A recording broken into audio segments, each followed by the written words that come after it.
Welcome to GenX Countdown. I'm Steve, your guide through the treasure trove of nostalgia, proud Gen Xer and lifelong fan of Saturday morning cartoons. Today we're diving headfirst into a world of forgotten animated gems from the 70s and 80s. These are the shows that lived in the shadow of juggernauts like Transformers and He-Man, but they were no less fascinating.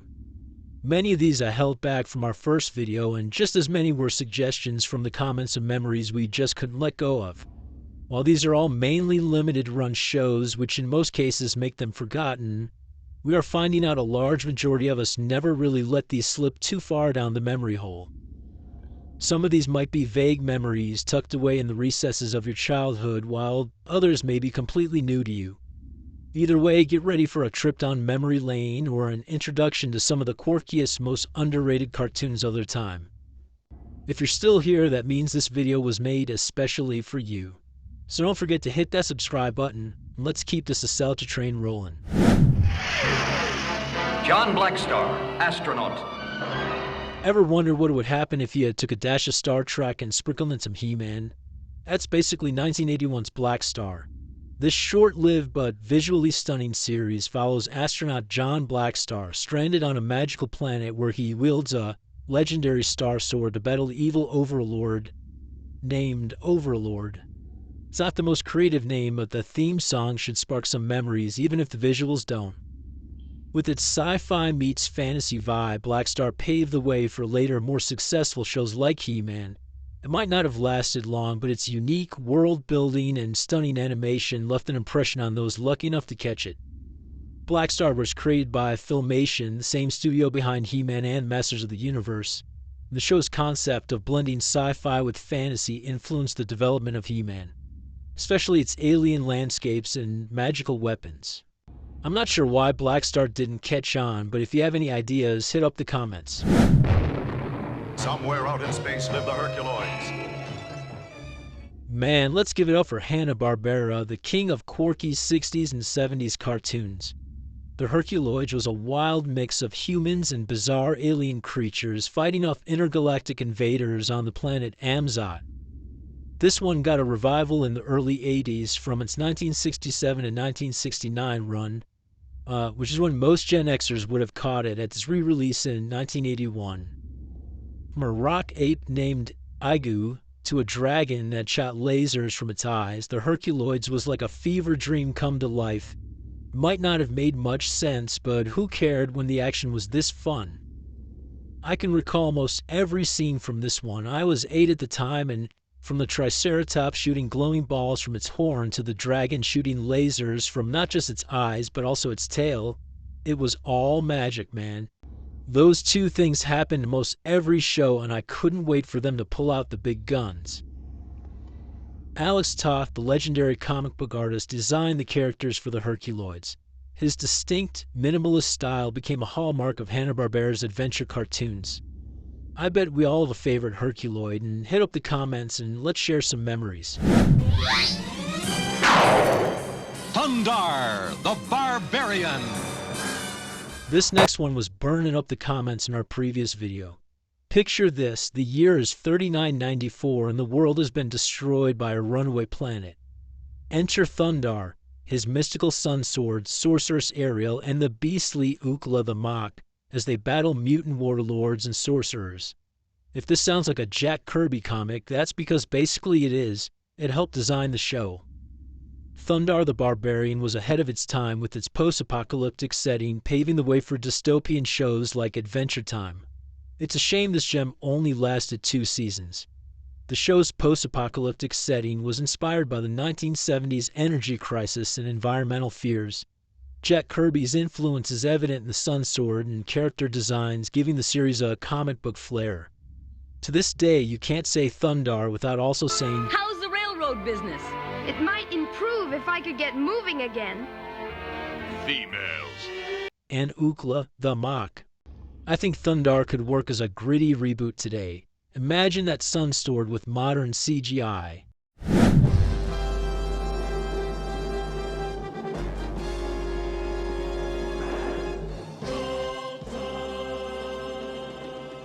We're going to take this right into another sword-swinging hero, Galtar. He was often dismissed as a He-Man clone, but he had his own flavor. Galtar's golden lance could split into two glowing swords, and the story featured dark themes like revenge and betrayal, which is rare for cartoons of the time. Though it didn't have the cultural impact of He-Man, Galtar still holds a special place in the hearts of fantasy fans who wanted something a little different. Galtar aired during the height of He-Man's popularity, leading many to dismiss it as a knockoff. I think it's time to leave. I'm staying, Galtar. What about Bandasar and the Sacred Shield? I don't care about the shield. I'm sick of this foolish quest of ours. Females. Now that tickled me. Thanks, Thundarr. However, the idea of a magical lance splitting into two swords was a unique concept developed by Hanna-Barbera to differentiate the show. I wonder which weapon we would all pick, Galtar's golden lance or He-Man's power sword. As usual, let's take this battle to the comments. Space Stars! Now we're in 1981, and Hanna-Barbera went all out with Space Stars, combining heroes like Space Ghost, the Herculoids, and Teen Force into one epic block of intergalactic adventures. Even Astro from the Jetsons joined the fun, whether we wanted him to or not. Here's something you might not know. Space Stars was originally supposed to include a crossover with the Jetsons and the Flintstones.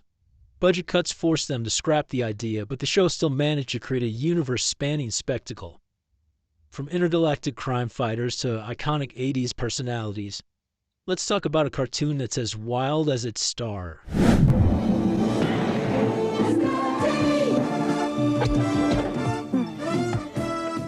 From 1983 to 1986, honestly, I pity the fool who didn't grow up watching Mr. T.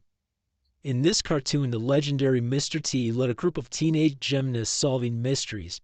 You heard me, gymnasts. Who knows why, but I'll tell you what, it worked. They kicked ass. What made this show extra special was Mr. T himself. He voiced his own character and even improvised some of the lines to make sure the cartoon stayed true to his personality. He also insisted every episode teach kids a life lesson, because that's just how he rolls. Back to the bus. In the near future, Doc Terror and his cyborg companion Hacker unleash their forces to conquer Earth. Now we're sliding into 1986 to 1987, another limited run as most of these are, and we're going to talk about the Centurions. They're the ultimate man and machine team-up, and this show followed three heroes, Ace McCloud, Max Ray, and Jake Rockwell, which all represent more or less air, sea, and land. They use high-tech exosuits to fight the evil cyborg Doc Terror and his equally sinister assistant Hacker. Here's the fun part, the action figures were incredible. They could snap on interchangeable weapon systems just like in the show. Behind the scenes, the Centurions were designed by legendary comic book artist, again, Jack Kirby, and toy designer Kenner to double as an action-packed cartoon and a top-notch toy line. From land, air, and sea battles to robots transforming into vehicles, let's shift gears into our next classic.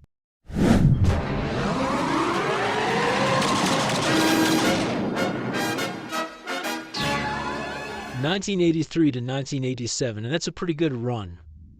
Before the Transformers became the king of shape-shifting robots, there were the GoBots. This series featured two warring factions, the heroic Guardians and the villainous Renegades. They were transforming into vehicles to battle it out on Earth and beyond. Here's the scoop with the GoBots. The GoBots was produced by Hanna-Barbera and came up before the Transformers. Despite being first to the market, the GoBots didn't have the same level of marketing muscle, and Transformers quickly overshadowed it. But die-hard fans of Leader One and Psy-Kill know this show holds its own as a piece of 80s robot nostalgia. Inhumanoids! We're in 1986 now, and we're going to turn up the creep factor with Inhumanoids. This dark and gritty cartoon followed a team of scientists called Earth Corps as they battled giant subterranean monsters known as the Inhumanoids. These weren't your average Saturday morning villains, they were genuinely terrifying. You had Metlar, a lava-based monster, Tendril, a plant-like horror, and Decompose, a zombified giant who could literally rot things with his touch. That is right up my alley. Here's a fun fact. Inhumanoids was part of Hasbro's efforts to create a shared universe alongside Transformers and G.I. Joe. While it wasn't as successful as its sibling franchise, the show's darker tone and unique design earned it a cult following. Didn't last long enough, though, if you ask me.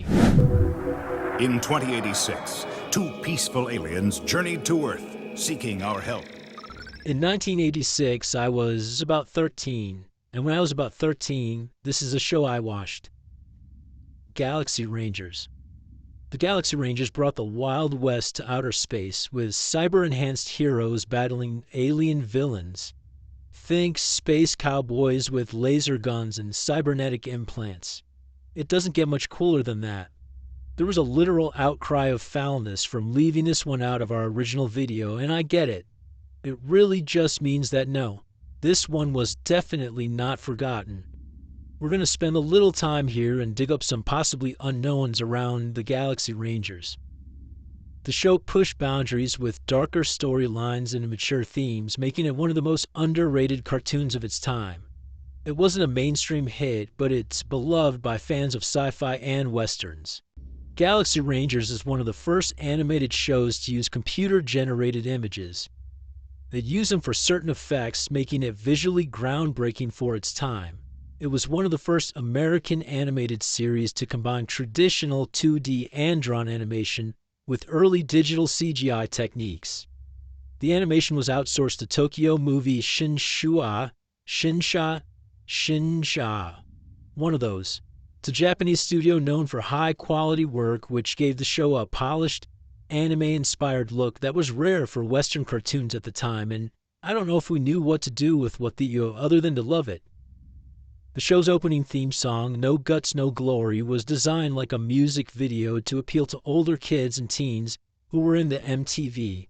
The high-energy visuals and rock soundtrack set it apart from other cartoons of the era, which often used simpler, more childish-themed music. The series featured voice work from iconic actors who later became known for their roles in other major franchises. Jerry Orbach, who voiced Zachary Fox, was famous for his long-running role on Law & Order, and additionally Bob Baton or Shane Goose Gooseman brought an edgy charisma to the series that resonated with fans of darker, more mature storytelling. Again, I was 13 in 1986, and that hands down is right in the middle of what we would call our formative years. I could see why so many of us really cling to this one as a seminal show that we credit a lot of our Saturday morning nostalgia to. And this is 100% related to this, but you'll never convince me they didn't base Goose Gooseman on Clint Eastwood. I mean, listen to that voice. Before it gets here, meantime, we'll have to do.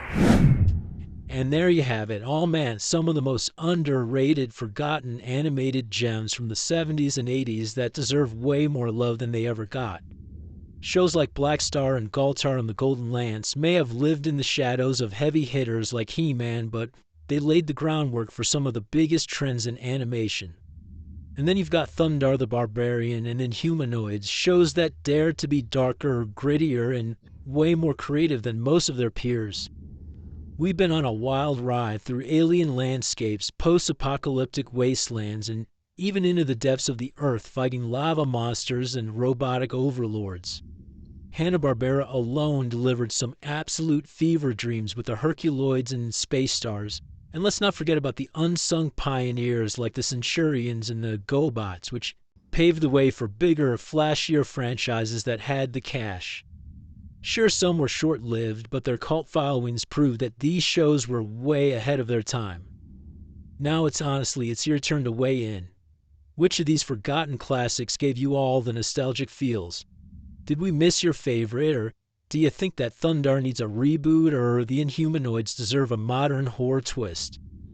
Hit up the comments and let's keep the conversation going as always. And hey, if you made it all the way here, clearly this list was made for you.